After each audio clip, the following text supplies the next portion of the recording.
Japan के airport पर छोटे तैयारे से तसादुम के बाद मुसाफिर तैयारे में आग लगने का वाकया पेश आया। तरबियत याफ्ता अमले, तजुर्बेकार पायलट, मुसाफिरों के खौफ के बावजूद अफरा तफरी ना फैलाना और अमले की हिदायत पर अमल करना, तैयारे में आग को फैलने से रोकने वाली अशिया का इस्तेमाल जैसे अवामिल कम जानी नुकसान की वजह बने।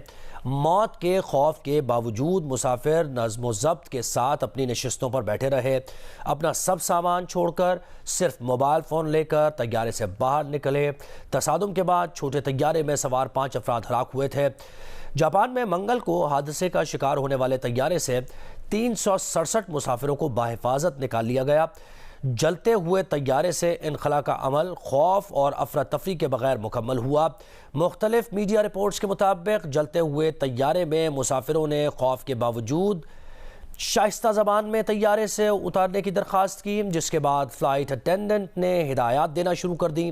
तैयारे में सफ़र करने वाले मुसाफिरों का कहना है कि लोग चीख रहे थे लेकिन अपनी नशिस्तों पर बैठे रहे और हिदायत का इंतज़ार करते रहे।